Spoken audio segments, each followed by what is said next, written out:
This is the early morning of the 18th. Scott Lucas analyzes Trump's Hoodwink backup, part 2. Plays for about 12 minutes, so let's have a listen.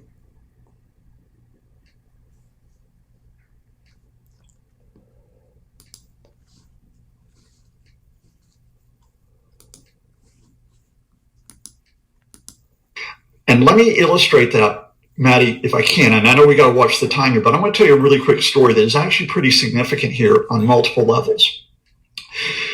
A side story on this is that another person who is named in the emails is Donald Trump's longtime chief strategist, Steve Bannon, the very hard right figure. Now, Steve Bannon and Jeffrey Epstein were close. They were close in 2018. There's a series of emails. And a reminder, this is almost a decade after Epstein's first conviction in Florida. And Epstein and Bannon are exchanging basically emails about political tactics, about media tactics. The reason why I tell you this story, to take it back to Trump, is, and I'm not sure the media picked up on this yet, Bannon thanks Epstein for the help he is giving him. And Epstein responds, yeah, no problem. Massages not included.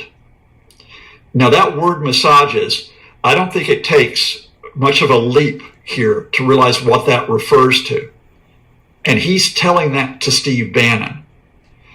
Now, if Jeffrey Epstein is also talking about massages to Donald Trump, even if Trump is not, in fact, actually, I take this back. There's another email in that dump where Jeffrey Epstein says that Trump was involved with the girls who were there, but he never got a massage, right?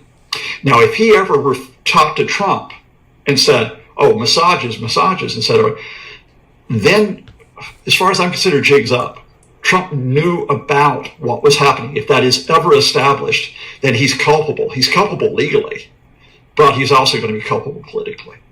Scott, I want to get into a few of these emails that you and I spoke about last week and the ones that have kind of just dropped in the last few days or so. But before we get into the specifics, I do want to ask you, because of course we saw Adelita Grijalva finally be sworn in late last week by Mike Johnson after waiting, 50 or so days.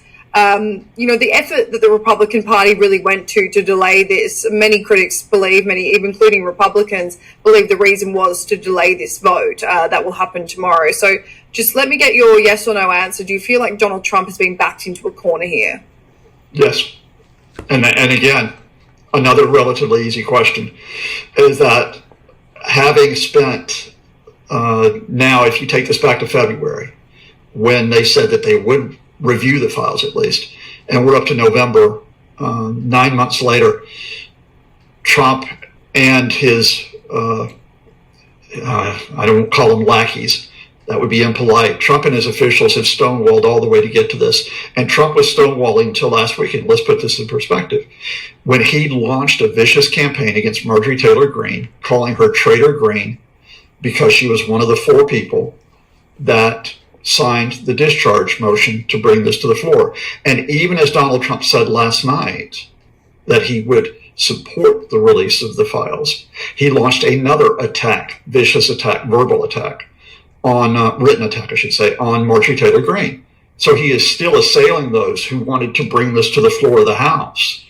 So, let's be very clear here. Trump would not have done this if he thought he could prevail without a vote. He is simply he may be trying to buy a little bit of time here because it'll have to go to the Senate.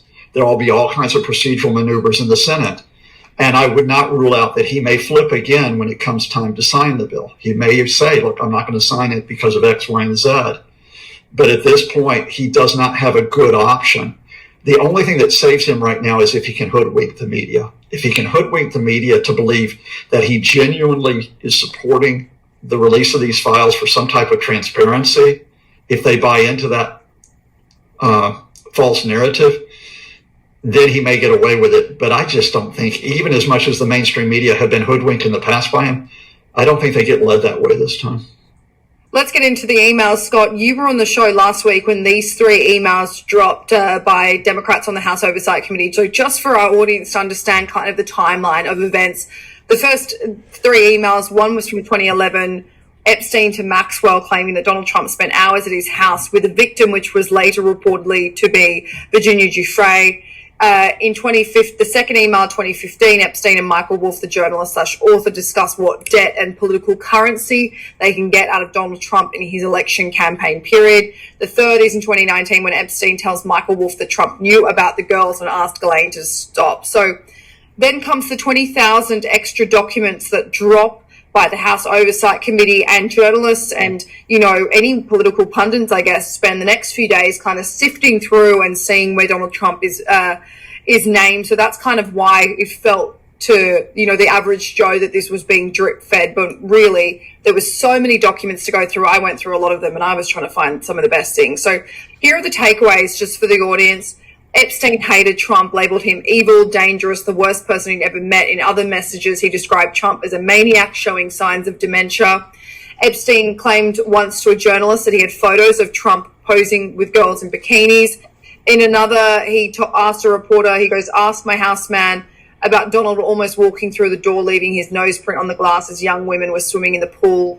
And he was focused on walking through the door." In a 2018 email, Mark Epstein, Jeffrey's brother, writes to Jeffrey, ask him if Putin has the photos of Trump blowing Bubba. We're not quite sure what that means. It was later debunked because people thought that may have been Bill Clinton. And then Epstein writes to the Council of Europe in 2018, suggesting that he can offer insight on Trump that could be passed to Russia's foreign minister, Sergei Lavrov, before Trump and Putin were set to meet in 2018. So there was so much more in that. But Scott, just for analysis for this, period of time, these 20,000 emails, when you look at them and they're being sorted out by journalists, what do you feel has been the most damaging to Donald Trump? Or does it really look as if Epstein was actually almost trying to frame him? The most damaging remains the initial three emails that came out that you've summarized, especially the two emails. We talked about this last week, but to reiterate, the 2011 email is significant because it puts Trump in Epstein's apartment and it puts him there alongside a victim. Right now, maybe Trump was completely unaware of why that girl is there in Jeffrey Epstein's apartment, or he may try to claim that later on. Right? Or it may be that at that time, that victim was above the age of consent by that time, that she becomes, as it were, a young woman rather than a girl. We can talk in more detail about that as we get more information. But it puts Trump in the apartment, and which means he lied. He lied about his proximity to Epstein. 2015, the damage between the exchange between Wolff and Epstein, and it's not a very pleasant exchange, because these two guys are talking about getting, let's use the right word for it, leverage. I don't want to use the word blackmail because that has criminal overtones. So leverage against Donald Trump. And specifically, remember what they said is they are looking for a question of Trump. What do you know about Epstein? What's your connection with Epstein? And they're saying that if Trump denies having been in Epstein's plane and in Epstein's residences, they can use that against Trump. They can use that either to damage Trump by making it public, or they can go to Trump and say, you don't really want to make this public. What are you going to do in return for us? The 2019 exchange is, again, still ambiguous because Trump knew about the girls, which is the line there. That, could refer to the fact that, Trump's line that he knew about doesn't mean that Trump knew that Epstein and Ghislaine Maxwell were poaching girls from Mar-a-Lago for their nefarious activities. Trump knew why these girls were being taken away, or was it that Trump simply knew they were being poached but didn't know why they were being poached? That's why he can skate away on that one. In terms of the emails beyond that, they just add other layers to that, and you've quoted a couple of them, which is, the fact here is that Epstein does say that Trump was in closer proximity to him without implicating Trump in terms of activities involving the girls. And I do want to highlight, because it's important to be precise here, there is a difference here in the way that I think you and I are using the terms girls and young women, and that is the age of consent.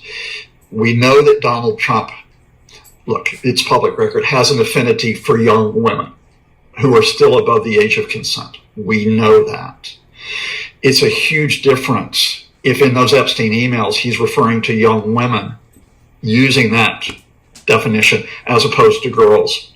Because the way that Trump skates away from this is, oh yeah, I like, and Trump says he likes young women. In fact, he bragged to Trump about Epstein about liking young women, but it's just on that other side of the age of consent. But I think the other thing that's on top of this in terms of the emails is how much Jeffrey Epstein hated Trump, despised Trump. Now, did he despise Trump because he had sussed Trump out? But Trump, as Epstein put it, did not have a decent cell in his body? Or did he hate Trump because he felt betrayed by Trump? Or both?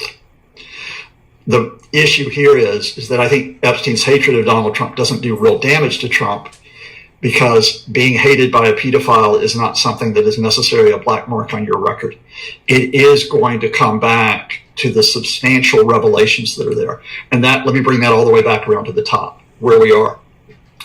We may get more emails that come out that add to the story, but the significance here is that the case files, which is what we're talking about what the Trump administration has refused to release, that are related to the trials of Jeffrey Epstein, especially the 2019 trial.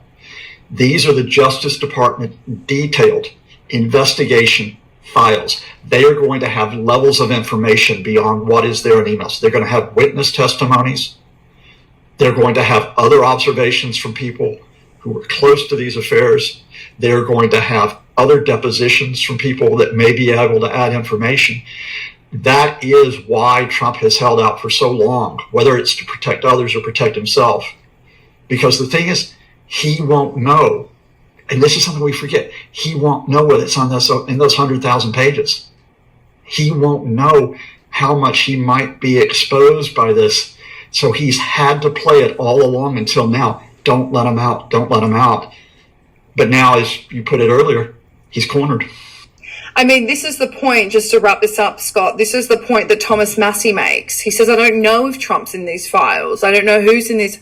But what he's saying is that having spent all this time with the lawyers of Jeffrey Epstein victims, he can now name, allegedly, because he hasn't seen the files, he hasn't seen the proof, but he can go off what the lawyers are saying. He said, I've named 20 people, not publicly, but he's saying, I know the names of politicians, billionaires, movie producers who are allegedly implicated in this and have not been investigated. So that's his point. He said, why are we not jumping to investigate people who are allegedly involved in pedophilia and sex trafficking? And the way we do that is exactly why you say, looking at these Epstein files, these witness testimonies, all the evidence that no one else has seen. So we've got to wrap it up there. So Professor Scott Lucas, thank you for joining the Trump Report today.